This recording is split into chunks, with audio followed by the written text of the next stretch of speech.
Você já tentou cortar o açúcar achando que no dia seguinte ia acordar mais leve, mais disposto e mais saudável, mas em vez disso veio dor de cabeça, irritação e uma fraqueza quase desesperadora? Então presta muita atenção no que eu vou te contar agora, porque isso não significa que seu corpo está piorando, significa que ele está reagindo. E entender essa reação pode ser a diferença entre desistir no terceiro dia ou finalmente se libertar de um vício silencioso que controla sua fome, seu humor e até sua energia mental. Já segue o canal para não perder. A verdade é que muita gente entra nesse desafio com a expectativa errada. A pessoa pensa, se tirar o açúcar faz bem, eu deveria me sentir melhor imediatamente. Mas o cérebro humano não funciona assim quando foi treinado por anos a receber pequenas doses de prazer rápido todos os dias. Quando essa recompensa some, o seu sistema nervoso interpreta a ausência como ameaça. É por isso que tanta gente falha não por fraqueza, mas por desconhecer a fisiologia brutal dos primeiros dias. E é exatamente aqui que este vídeo muda tudo. Porque eu não vou te entregar mais uma lista genérica de benefícios bonitos para colocar na capa. Eu vou te mostrar o que realmente acontece, por dentro, quando você corta o açúcar por 14 dias. O que muda no seu cérebro, o que acontece no seu fígado,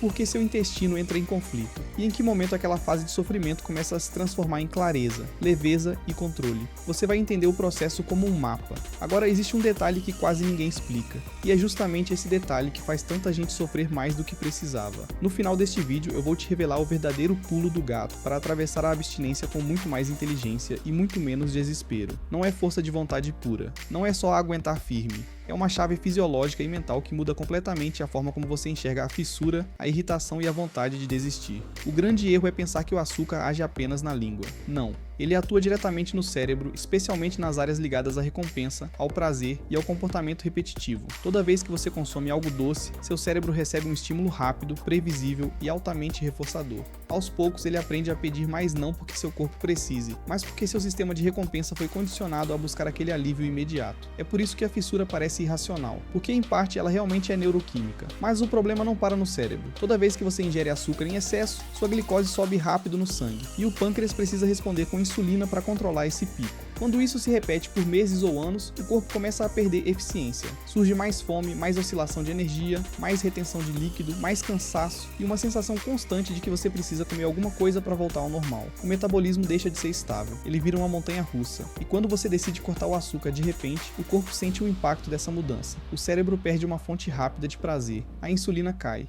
Os rins começam a liberar mais água e mais sódio. O organismo entra num processo de adaptação que pode provocar tontura, fraqueza, dor de cabeça, irritação e até aquela sensação estranha de vazio interno. Muita gente interpreta isso como sinal de que essa dieta não serve para mim, mas na realidade o que está acontecendo é um reajuste biológico profundo. Existe ainda uma camada mais silenciosa e perigosa, a inflamação. O excesso de açúcar favorece processos como glicação, estresse oxidativo e ativação de substâncias inflamatórias que afetam vasos sanguíneos, pele, articulações, fígado e cérebro. Ou seja, não estamos falando apenas de engordar ou emagrecer, estamos falando de envelhecimento acelerado, piora do foco mental, aumento de dores crônicas e um corpo que vai ficando cada vez mais inflamado sem fazer barulho. O doce que conforta hoje pode estar cobrando caro amanhã.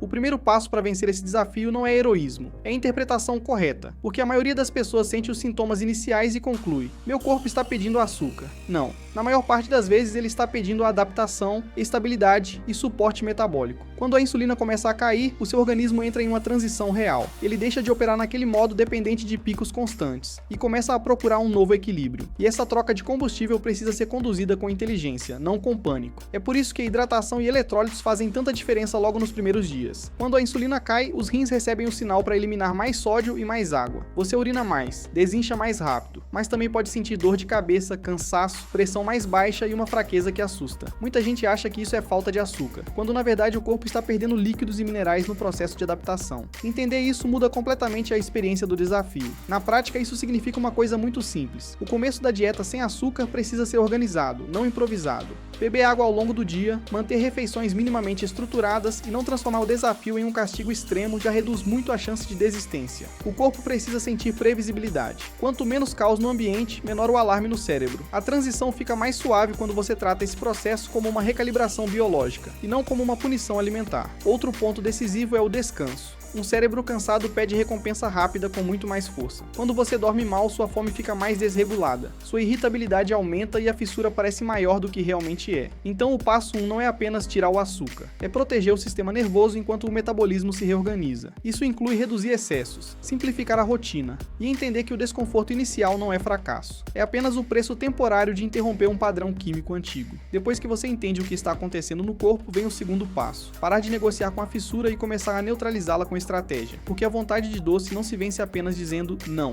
Você precisa oferecer ao cérebro um ambiente metabólico mais estável. Refeições com proteína, gordura boa e fibras ajudam a reduzir oscilações bruscas de glicose, prolongam a saciedade e diminuem aquele impulso de procurar prazer imediato a qualquer custo. A compulsão perde força quando o corpo deixa de viver em emergência. Isso significa usar comida de verdade como ferramenta neurobiológica. Ovos, carnes, iogurte natural sem açúcar, abacate, castanhas, legumes, folhas e vegetais fibrosos não servem apenas para matar a fome. Eles ajudam a modular a resposta hormonal do corpo, dão mais constância à energia e reduzem o desespero químico dos primeiros dias. Em outras palavras, você não está apenas trocando alimentos, está reconstruindo a forma como o cérebro interpreta segurança, saciedade e recompensa. E isso é muito mais poderoso do que parece. Agora vem o terceiro passo, e aqui mora a grande virada. Persistir até o momento em que o corpo finalmente aceita a mudança, porque existe um ponto em que a névoa começa a sair. O rosto desincha, o paladar renasce, a mente fica mais clara, a fome deixa de gritar o tempo todo, e o que parecia sofrimento começa a se transformar em uma sensação estranha, mas maravilhosa: liberdade. É nesse momento que o corpo começa a recuperar flexibilidade metabólica e passa a acessar a gordura de forma mais eficiente. É por isso que tanta gente se surpreende depois da primeira semana. Não é só uma questão de balança, é a percepção de que a comida para de comandar cada pensamento. O café sem açúcar já não parece tortura. Uma fruta começa a ter sabor real. A irritação diminui. O inchaço do rosto abaixa. A pele parece menos cansada. O humor fica menos reativo. O que mudou não foi apenas a dieta. Foi a bioquímica por trás da sua energia, da sua fome e da sua clareza mental. O corpo sai do modo escravo e entra em modo funcional. É por isso que os 14 dias têm tanta força. Eles não servem apenas para tirar o açúcar do prato. Eles servem para devolver ao seu cérebro a capacidade de não obedecer toda a vontade imediata. E isso transforma tudo. Você sente mais clareza, mais autonomia e uma leveza que vai muito além da estética. O verdadeiro resultado não é só desinchar o rosto ou perder medidas. É voltar a ser a pessoa que decide, em vez de viver no piloto automático de impulsos químicos que controlam seu humor, sua fome e sua energia.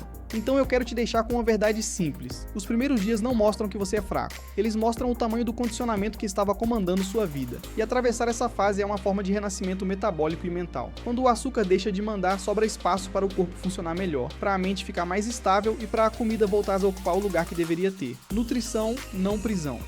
E talvez essa seja a liberdade mais subestimada da vida moderna.